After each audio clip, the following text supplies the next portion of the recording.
여러분, 그냥 잊혀져 있던 낡은 책 한 권이 정말로 한 나라의 운명을 통째로 바꿀 수 있을까요? 와, 오늘 바로 그 엄청난 이야기를 한번 시작해 보려고 합니다. 자, 여기 숫자가 하나 있습니다. 57년. 이게 대체 뭘 의미하는 숫자일까요? 그냥 흘러간 세월을 말하는 게 아닙니다, 여러분. 이건요, 바로 므낫세 왕과 그 아들 아몬 왕이 다스리던 시기 무려 57년이라는 시간 동안에요. 하나님의 성전이 온갖 우상으로 더럽혀지고 하나님의 말씀, 그 율법이 아예 사람들의 기억 속에서 사라져 버렸던 그런 끔찍한 영적 암흑기를 말하는 겁니다. 근데 있잖아요. 정말 신기하게도 가장 깊은 어둠 속에서 가장 밝은 빛이 나타나는 법이죠. 바로 이 절망적인 시대에 정말 아무도 예상치 못했던 한 사람이 역사의 무대 위로 등장합니다. 그의 이름은 바로 요시야. 아버지가 누구냐면 그 악한 왕 아몬이었어요. 심지어 암살까지 당했죠. 그런 아버지를 둔 아들이 고작 8살의 나이로 왕이 됩니다. 아니 8살이라니 정말 믿어지세요? 그렇게 끔찍한 환경에서 자랐는데도 성경은 그를 뭐라고 평가하냐면 조상 다윗의 모든 길로 행했다고 말합니다. 정말 대단하죠? 바로 이 구절, 좌로나 우로나 치우치지 않았다. 이게 요시야 왕이 어떤 사람이었는지를 그냥 한마디로 딱 보여주는 거예요. 그 어린 나이부터 그의 마음의 방향은 오직 하나님, 한 곳만을 향해 곧게 뻗어 있었던 거죠. 자, 바로 여기서부터 모든 이야기가 시작됩니다. 자, 그럼 이제 본격적으로 이야기의 하이라이트로 한번 들어가 볼까요? 바로 그 성전을 고쳐 짓는 과정에서 벌어진 정말 운명과도 같은 발견에 대한 이야기입니다. 요시야가 왕이 된 지 18년, 그의 나이 26살 때였어요. 그가 드디어 큰 결심을 합니다. 보통 왕이라면 나라를 부강하게 만들거나 군사력을 키우는 데 집중했겠죠? 근데 요시야는 달랐어요. 그의 최우선 순위는 바로 무너져 내린 예배의 심장, 성전을 다시 세우는 거였습니다. 이것만 봐도 그의 마음이 어디를 향하고 있었는지 너무나 명확하게 보이죠. 그런데 말이죠, 바로 이 성전을 수리하는 과정에서 정말 아무도 상상하지 못했던 역사의 물줄기를 완전히 바꿔놓을 엄청난 무언가가 발견됩니다. 바로 이거예요. 대제사장 hil기야의 이 한마디. 내가 여호와의 성전에서 율법책을 발견하였노라. 와, 수십 년, 거의 60년 가까이 그 존재조차 까맣게 잊고 있었던 바로 그 율법책이 성전 구석의 먼지 속에서 나온 겁니다. 당시 사람들은 이게 얼마나 큰 충격이었을까요? 여러분, 이 율법책은 그냥 오래된 책 한 권이 아니에요.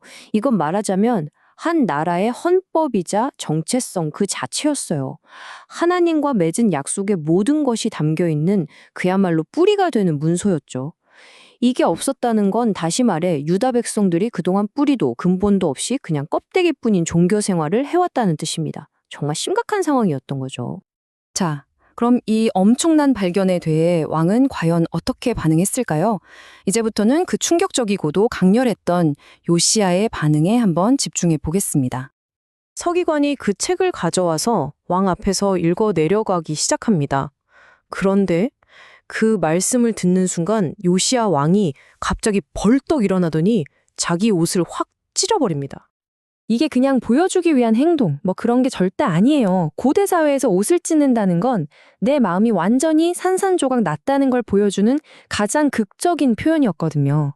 그는 그 율법책에 적힌 저주의 말씀들이 남의 이야기가 아니라 바로 지금 내 백성의 이야기라는 걸 뼈저리게 깨달았던 겁니다. 그리고 여기서 요시야가 한 말이 정말 중요해요. 잘 들어보세요. 그는 우리 조상들이 잘못해서 이렇게 남 탓을 하지 않았습니다. 그게 아니라 우리에게 내릴 진노가 크다고 말해요. 조상들의 죄를 곧 우리의 죄로 끌어안고 나라 전체의 책임을 자기 어깨에 짊어진 겁니다. 와, 이게 바로 진짜 리더의 모습 아닐까요? 한번 생각해 보세요. 할아버지 므낫세, 아버지 아몬, 그리고 아들 요시야. 이렇게 3대를 놓고 보면 차이가 정말 극명하게 드러나죠. 앞선 두 왕은 하나님의 말씀을 그냥 버리거나 아예 무시해버렸잖아요. 하지만 요시야는 어땠나요? 그는 말씀을 듣는 그 순간 바로 반응했고 자신의 인생과 나라 전체를 바꾸는 행동에 나섰습니다. 자, 이렇게 왕이 옷을 찢고 회개했는데 그럼 이야기는 여기서 끝일까요? 아닙니다. 이제부터가 진짜 시작이죠. 이 발견이 가져온 결과, 하나님의 뜻을 직접 묻고 그 응답을 듣는 과정으로 넘어가 보겠습니다. 요시아는 그냥 감정적으로 슬퍼하고만 있지 않았어요. 굉장히 현실적인 사람이었죠. 그는 곧바로 신하들을 불러서 빨리 가서 여호와께 여쭈어 보라고 명령합니다. 근데 여기서 좀 흥미로운 점이 있어요. 당시에는 예레미야 같은 아주 유명한 남자 선지자도 있었거든요.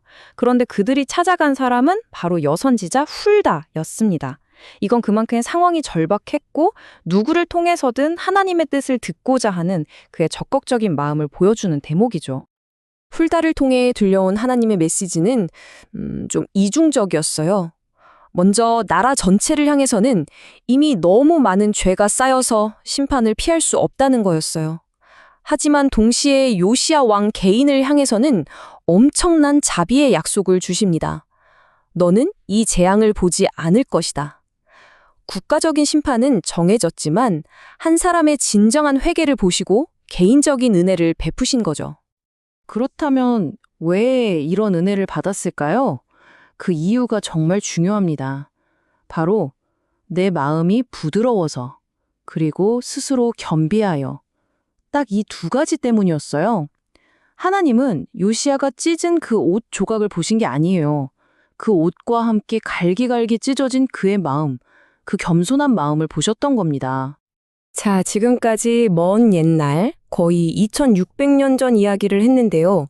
이게 과연 21세기를 살아가는 우리랑 무슨 상관이 있을까요?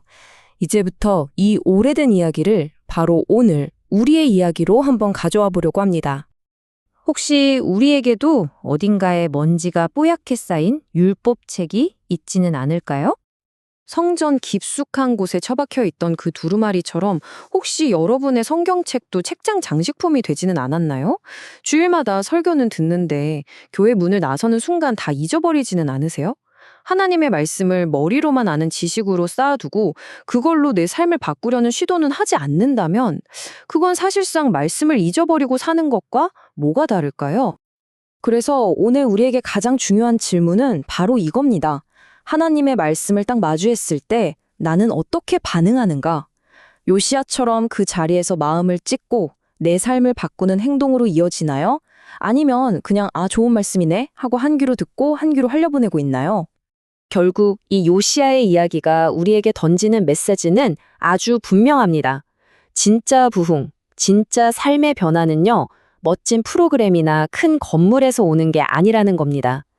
바로 잊고 지냈던 하나님의 말씀을 다시 펼치는 것, 그리고 그 말씀 앞에서 우리의 옷이 아닌 우리의 마음을 찢을 때, 바로 그때 시작된다는 것을 말입니다.